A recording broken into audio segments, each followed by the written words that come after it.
and welcome back to my channel. Today's video is going to be about 5 tips for beginning yoga. So at the end of one of my most recent videos, I actually shared some clips of myself doing yoga, and they were just clips that I took off of my Instagram page, and it sparked a lot of questions on how I got started with yoga. And I have been doing yoga for about 3 years now, so I still consider myself very much a beginner, which is why I feel like I'm a perfect candidate for sharing information like this and offering this type of information, because I don't feel like I'm so far removed, or I don't feel like I'm so advanced that I forgot what it was like to be a total beginner. So that is what this video is going to be about. It's going to be just 5 tips that I think are very, very important when you are beginning yoga, because I remember all the steps that I took in order to get started, but I also remember a lot of the mistakes that I made, and I don't want you guys making the same mistakes, so let's go ahead and jump in.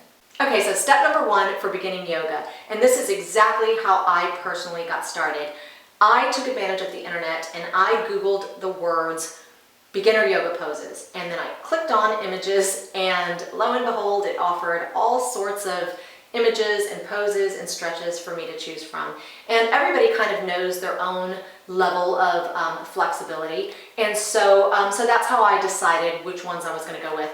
But don't ever underestimate the power of a pose, even if it looks extremely simple. One of the poses that comes to mind is the mountain pose. And if you look at it, it looks like somebody's just standing there with their palms out, but it is way more involved than that. And I feel like it teaches a lot. It teaches to engage your muscles, to lengthen, your spine and your neck, and also to breathe. That is probably one of the most important aspects of yoga, is to continue to breathe through every stretch and every pose. If you are finding it difficult to breathe through a stretch or pose, chances are you're doing something that's way too advanced for you, and you need to go back and do something a little bit more simple. You want to be able to stay in a position that is comfortably uncomfortable. The goal is to become more flexible, so you do want to be a little bit uncomfortable. But like I said, if you find it difficult to breathe through a stretch, that stretch is too advanced for you and you risk injury. So don't do that one. Do one that seems a little bit more simple, and then work your way up to that one. Number 2 tip for beginning yoga is to purchase yourself a yoga mat or some yoga socks. The last thing that you want to be doing when you are trying to hold a pose or hold a stretch is to be slipping around all over the place. Not only will it make practicing yoga completely unenjoyable, you do also, again, risk injury. So you definitely don't want to do that. And to go off of that, I would definitely suggest starting at home. I would not suggest jumping straight into a yoga class. I made that mistake several years ago. It was about 10 years ago.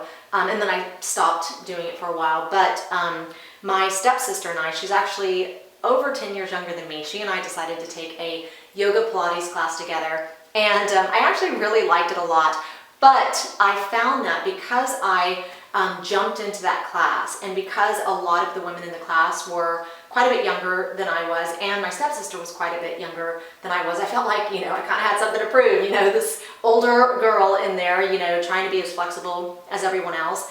And I just don't think that that is a good way to start. You don't want to feel like you have anything to prove, because you might push yourself further than you should. Anyway, I do not suggest jumping straight into a class. I think you should purchase a yoga mat or some yoga socks and start at home to see if it's something that you're really going to enjoy, you're really going to like, and that you're really going to want to stick to. And I do want to mention, you do need to get a decent yoga mat. You don't have to spend a fortune on a yoga mat.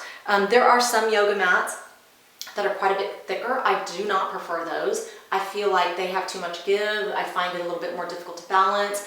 It's nice if you're going to do floor exercises, and you're going to be on your knees or something like that. Those are nice. I'm actually sitting on some yoga mats right now. I've got 3 yoga mats here, 2 that are identical, and then 1 that's a little bit different. And I just like to have more space to be able to roll around all over the place if I want to. But anyway, the 2 that I prefer, my husband actually picked up for me at Walmart. And I like it because it's not very thick, and there's no slip whatsoever, which of course, I completely appreciate. Now this one over here, it's actually a little tad bit thicker, so whenever I'm going to be on my knees a little bit more, then I prefer to be on that one. However, if I'm going to have to, like if I'm going to do a warrior pose where my legs are going to be apart from each other, and I don't want to slip, I'm going to get on the ones that my husband got me at Walmart, because this one over here actually has a little bit of slip, and I picked that one up at TJ Maxx. So I do not suggest that. And what's funny is that I looked this one up on Amazon, and it has rave reviews, thousands and thousands of rave reviews. And I'm a little shocked. I mean, it's the same name brand and everything, but I was a little shocked that there weren't more people saying that they were slipping around on it, because no matter what, I always slip around on that one. Okay, so tip number 3 for beginning yoga. And this is not so much a tip as it is kind of just an understanding about something. And that is that both sides of your body are not created equally. Meaning that you might find that one side of your body is a lot more flexible than the other side of your body. And I didn't know that until I started yoga. So when I started to have that problem, I actually Googled it. And fortunately, I found out that it's a pretty common problem for most people who practice yoga to have. And a lot of people kind of make fun of it, or, you know, find it kind of comical, and they'll put pictures of themselves doing a pose on one side and then attempting to do it on the other side. Now, there is a pose that I really love to do, and it's called the mermaid pose. And I'm going to show you what I mean by being more flexible on one side than the other. I hope that you can see most of my body in there. But anyway, it's a pose that you kind of start out in a pigeon pose, and then you lift your leg up, and you want to take this foot, and I want you to see how easy it is for me to grab this foot, and then I put it right there on the inside of my elbow. And then you want to reach back and just interlock your fingers. And you want your chest out, you want a nice bend in your back, and this is pretty much what it's supposed to look like. Now, I did not find it too difficult to get into that pose. Now, when I try it on this side, it looks quite a bit different. So again, you want to start out in a pigeon pose, and right now, already, I find it more difficult to lift, you know, this foot. Now, oh, shoot. Okay, so again, I'm in a pigeon pose, and I'm gonna lift my foot up, and again, already, it's a little bit more difficult for me to lift my foot on this side than it is the other side. Now, here's where it becomes even more difficult. If you notice on the other side, I was able to grab my foot right away, and now I'm having to put a lot more effort in order to do that. Then again, I want to, you know, put my foot right there in the bend of my elbow, and then I want to reach over and interlock my fingers. And this is already becoming difficult.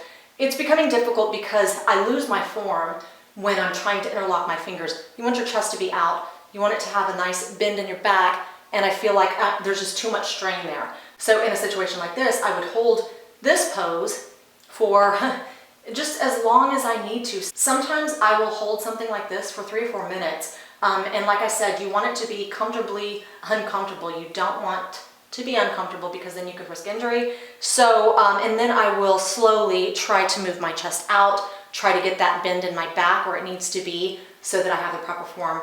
So anyway, this brings me to another point, and that is, if you find it difficult to do something like I just did, especially if you're not able, there was a time where I was not even able to grab my foot like that, I would need to use something like this. And this is just a resistance band, and I would actually put it around my ankle and then pull up that way so that I could get, you know, the stretch that I needed and stay in that position as long as I needed to be in order to kind of, you know, move forward. So anyway, again, this is just a resistance band. I found this to be extremely useful when I first started out. So that is tip number 3. Okay, tip number 4 for beginning yoga is don't be in a rush. Practice makes perfect. Don't let somebody else's, you know, ability to perform poses or to balance or their level of flexibility to, you know, intimidate you or discourage you from continuing to practice yoga.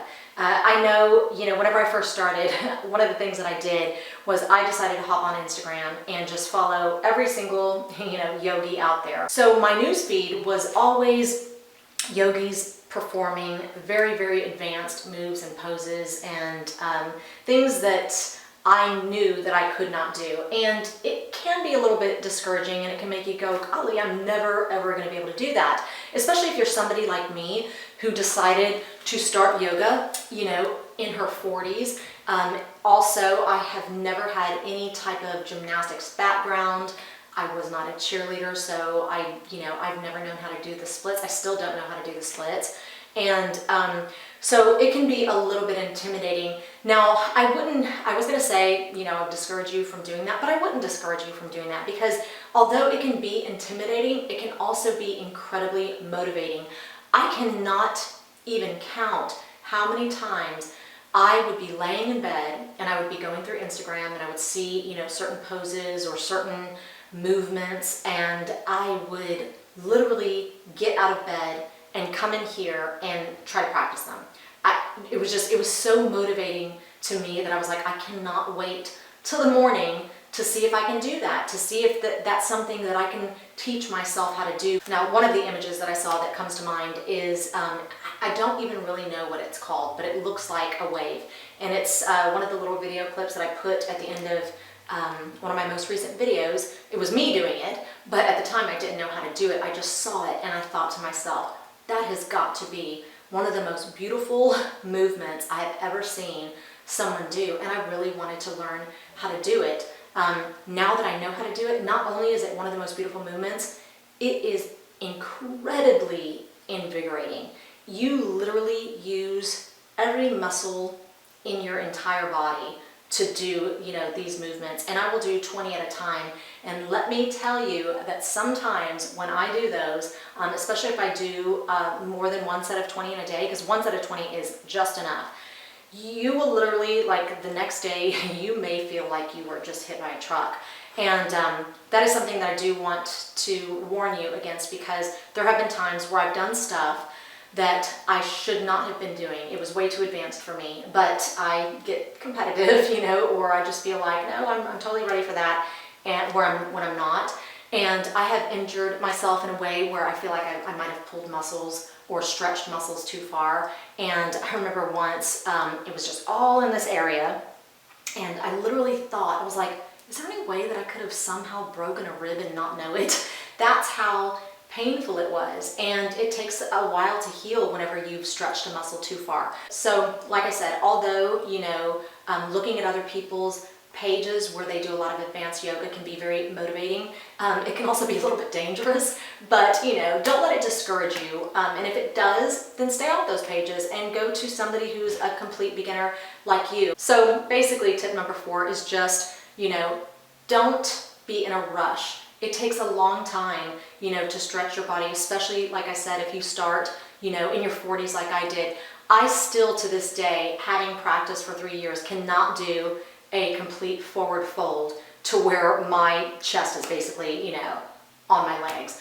I still am like, am I ever going to be able to do that? I have come a very, very long way, but I still have a difficult time. And I'm so jealous of people that can do a complete forward fold like that. It took me about 2 years to be able to do a downward dog with a straight back and straight legs. For a very long time I had to keep my knees a little bit bent so that I could keep my spine straight. And that was another one. I was just like, how come all these other people can do it and I cannot get my body to do that? And sometimes it just takes practice and practice and practice and practice. And so that is tip number 4. Okay, so tip number 5 for beginning yoga.